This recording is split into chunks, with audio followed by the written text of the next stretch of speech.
Ready? Yeah, yeah. All right, Whenever you'd like, just we'll squeeze in our representatives here. thank you guys so much for being here today. We are here to talk about the Metro Crime Initiative for 2025. A big ask that we have for this upcoming session is reckless driving and enhancing the penalties and the charges for individuals who recklessly drive in our community. We do have a family here. The Mills family is also here with members of their congregation and members of their daughter's congregation who passed away in a speed racing crash last year.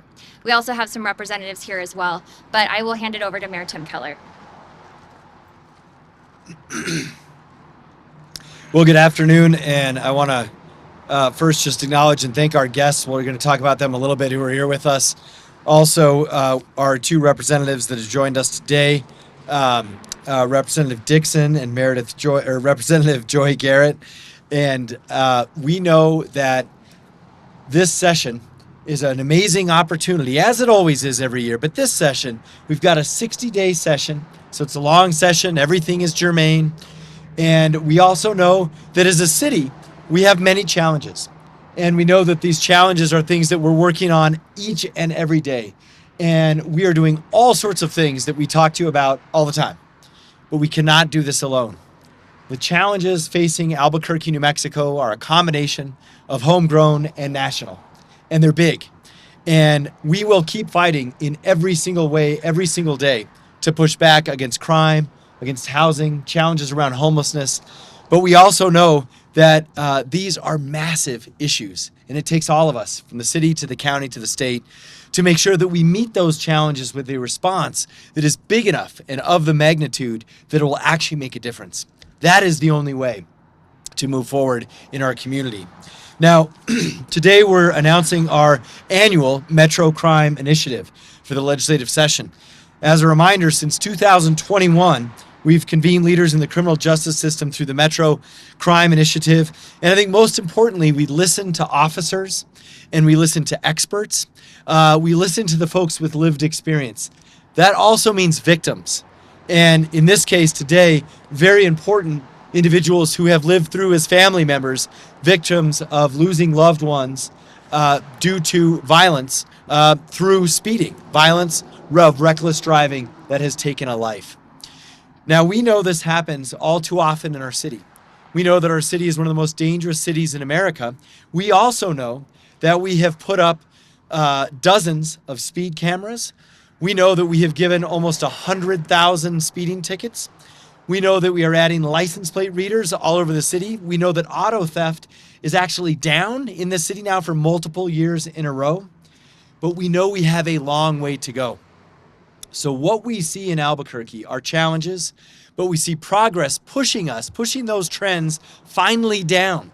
Most of our crime categories are slightly down. That's a good thing, but they're down from an all-time high. So we have a long way to go. But we know what's working. What's working is technology. What's working is civilianization through our community safety department and our PSA program and even our transit officers. And we also know that what's working is matching those with a response that is as big as the city of Albuquerque. So everything I just described to you, unfortunately, including gunshot detection, at best is around 20% of the city. So our goal is to have this combination of civilians and of technology all over the city in every neighborhood. That is a achievable goal within a few years if we get the funding. That's why funding is always an important part of our ask. But I want to emphasize that it is not just about money. And our lawmakers know this better than anyone. And I remember, because actually this used to be my state senate district. In fact, I could see my house from right here. And the amazing thing is it takes really three things to make a difference, right? It takes the people engaged in the system, whether it's advocates, public servants, law enforcement. It takes the equipment and the technology to enable them to do their job in the easiest, safest way possible. That also costs funding. But it also takes laws. And laws are also an area where we can make a lot of progress.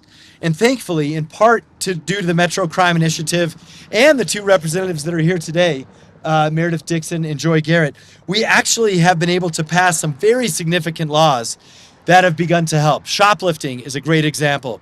The car theft work that we did and the chop shop work that we did. Again, our legislators did the heavy lifting and the law writing. These are things that were part of past Metro crime initiatives. So this is our Metro Crime Initiative brochure for this year.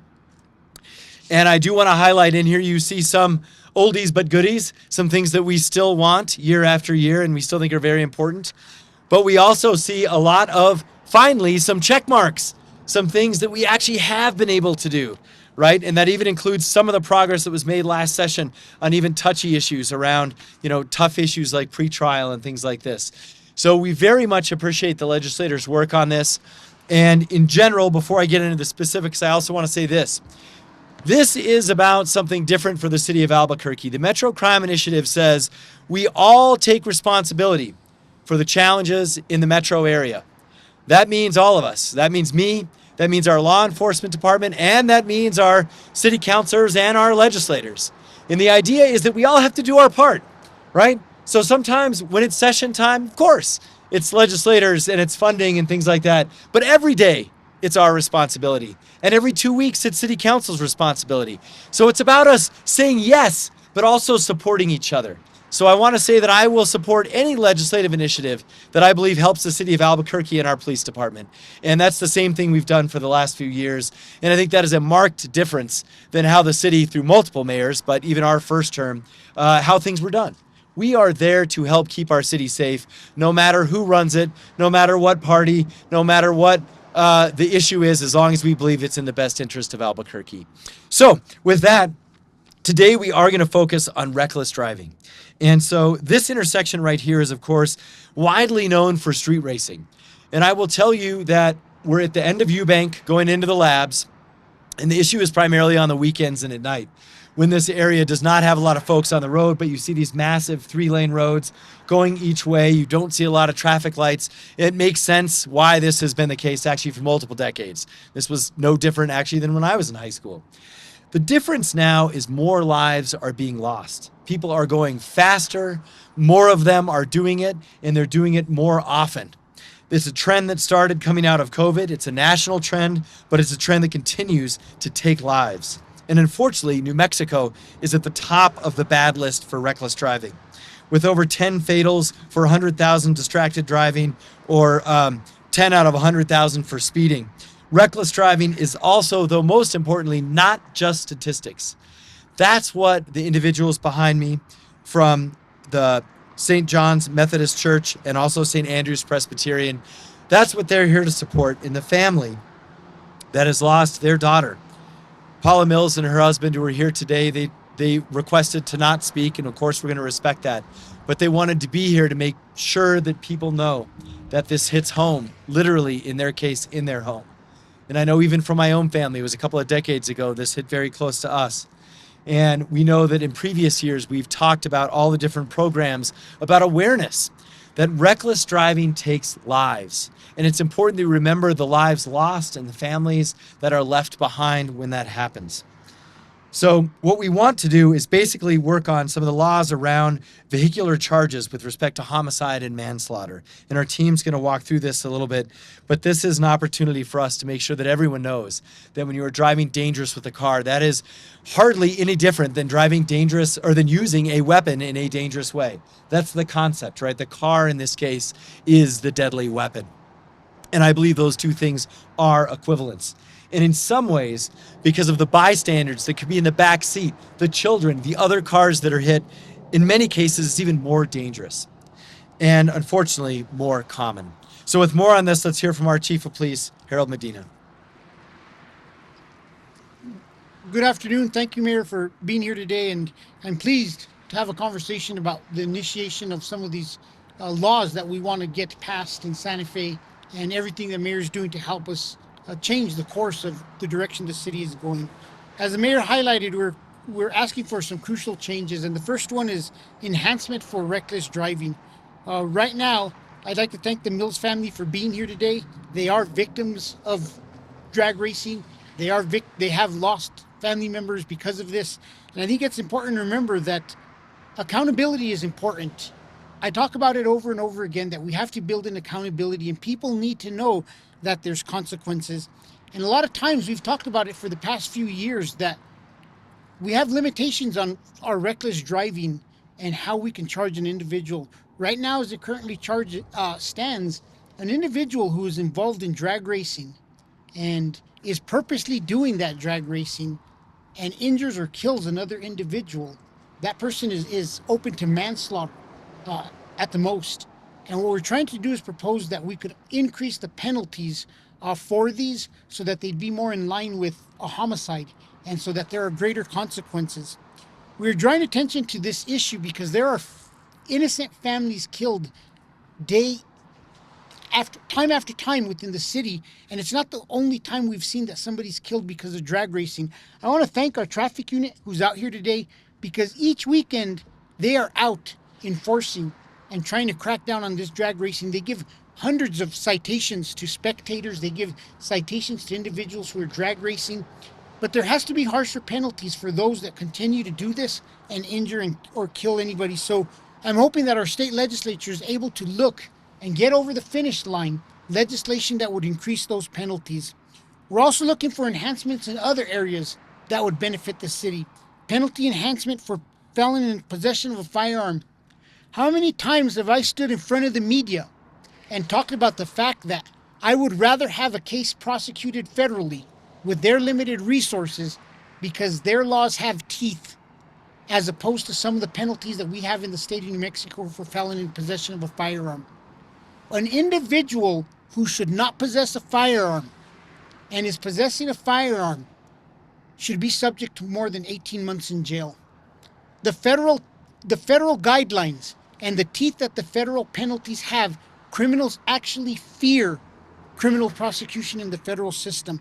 So we're asking, in order to help curb our gun violence, that we not only look at the way we deal with these situations, that we increase the penalties for those that are found in possession of firearms. The last area is very important, I think, that we look at as a state. Time and time again, the Albuquerque Police Department works on being transparent, works on conducting multi-agency task force investigations for officer-involved shootings. And there's always question, are we all investigating ourselves to the highest level? And I'm not saying this is an easy fix, and I hope that due diligence is done to get this done correctly. But we need a statewide entity that investigates all officer-involved shootings across the state of New Mexico. One that is independent of every police chief. One that is independent of every county sheriff. One that the public could have great trust in, that there's going to be a fair, impartial investigation, and that the public believes that the true answers and the correct information to come across from every single entity within the state of New Mexico. We don't need a quick fix. We need a group to sit, study, find the best place. If we need to create another department to do this, it needs to be done. But we need to make sure that the biggest level of force within the state of New Mexico is independently investigated, that it's investigated equally and fairly across the entire state of New Mexico, and that we ensure that publics have the highest level of confidence that everything is being done in order to ensure that there's full transparency and accountability for not only the Albuquerque Police Department, but all law enforcement agencies across the state. I want to thank our state legislature for everything they've done these past few years. Like the mayor stated, this is a 60-day session. I think New Mexicans have been vocal and have stated very loud and clear that they want changes to the criminal justice system. They want accountability. They want our policymakers to ensure that we're making the changes to keep up with the times and the things that are occurring and changing within our society and our community. Like I said, I want to thank our traffic unit for all they do every weekend in ensuring that we're combating drag racers and that we're trying to make the streets of the city of Albuquerque safe. With more on this issue, Lieutenant Monty is going to talk about it. Thank you. Excuse me. Good afternoon, everyone. I'm Lieutenant Lawrence Monty with the Traffic Division. As the mayor mentioned, the reason we are here today, Oh, thank you. What brought us to this location today is this is in fact a hotspot for illegal street racing, not only right here on Eubank where the mayor pointed out, but right back over here about a stone's throw away from this intersection. We've interrupted multiple illegal street racing events. Street racing, the problem, we share the frustration with the citizens here. I've had multiple encounters with victims at scenes, families of those victims that arrive on scene, and it's my officers and myself who are the first ones to talk to them and explain to them that they just lost a loved one as a result of street racing or speeding. So I'm not just here because I'm a lieutenant with the traffic division and I'm responsible for the illegal street racing team. I'm also here because Miss Paula Mills back here has inspired us too. She came into contact with me earlier this year after she lost her daughter to a violent crash in October of last year that was a result of illegal street racing.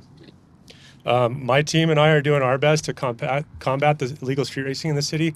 However, we are going to be asking for a little bit of help from the state legislature this year. Specifically, it's going to result in speeding. Oftentimes, these crashes are a result of speeding. In one case, for example, in August of this year, earlier of August this year, a wife lost her husband because a driver attempted to beat the yellow light, basically, and was speeding through the intersection on a red light, and that resulted in her husband's death. And that was close to home, just like it was for Paula Mills and her family. The wife found out because she was driving to go pick up dinner while her husband was on the way back to the gym, and she saw his body lying in the street, and we had to explain to her that she did in fact lose her husband because the simple fact is that somebody was in a hurry and was trying to blow the light and beat the light. In this case, there was no street racing involved. So as criminal investigators and also, for the prosecution side as well, our hands were tied by the laws that we have in place. And so then we have to explain to the family, yeah, this individual's not going to go to jail today. I know he just killed your husband because of his driving. However, because of the law we have in place right now, the best we're looking at is a misdemeanor citation. And we're still going to do our best job. We're going to send the best investigation, the best completed case we can to the DA's office, and hopefully we are able to proceed with prosecution on that. I don't think I need to touch too much on any further on comment any further on legislation. I think the mayor and the chief have done enough. So I'm going to conclude this by thanking Paula Mills for contacting me, thanking her for advocating on behalf of her daughter, because what she's really doing is she's helping out the Albuquerque Police Department, she's helping out the citizens of Albuquerque, and she's helping out any other potential victims who have lost loved ones, family members to crashes that were a result of dangerous, careless, lazy driving. Thank you. We'll open it up to questions now if anybody has any questions. Natalie? Sure. Natalie Waters here. You mentioned, or it was mentioned, that the current highest penalty for crashes, deaths that result from reckless driving is manslaughter. What would you be thinking of proposing for raising it to?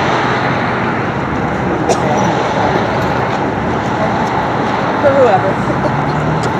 I apologize, I didn't hear the question. Oh, no worries. It was mentioned before what the highest penalty is right now for reckless driving that results in a death. What is the thought, or what are you thinking of raising the penalty to? As far as raising the penalty, that's going to be up to the state legislator. I don't know if it's obviously as a police officer who's responded to all these crashes, I'm going to be very biased. And I've seen the victims on the road and had to talk to family members. So obviously I'm going to ask for something ridiculous like 5 years. We absolutely would love to see more. We need more accountability. Like, our end game here is to correct this driving behavior and put a stop to it. We can't correct the driving behavior and put a stop to it without the penalties, which is really that accountability for the drivers. You're welcome. And I think as a baseline, we would like to see it more in line with some of our homicide statutes and the time that somebody receives on different levels of homicides. And I think the last number that was thrown around is we'd like to see it increase to somewhere around 10 years. Yes. For the increased penalties for felons in possession of a firearm, We do know that this bill has been modified in different years. So I'm just curious, how many years are you guys looking for? Because the governor was pushing for 9 and 12 years, and obviously that didn't get passed. And then currently, what, a felon for 6 years now. But what are we looking at? Because we know this has been a bill that's been modified and amended for so many years. You know, and you bring up a great point. We keep putting band-aids on the bill. It's been modified, it's been changed. And I think the governor's completely correct. We supported that since last year, 9 to 12 years. Federally, somebody's looking at about 10 years for a violation. And we need to bring our state statutes more in line with some of our federal statutes. So many times we're arresting individuals for some of the most violent crime in this city that should have never had a firearm in the first place. Many times we're picking up individuals that have a felon in possession of a firearm charge, and currently it's not a deterrent, 18 months. So putting strong emphasis on incarceration, ensuring that individuals know that there are strong consequences if you choose to arm yourself with a gun when you shouldn't be armed with a gun, I think it will start to make a difference.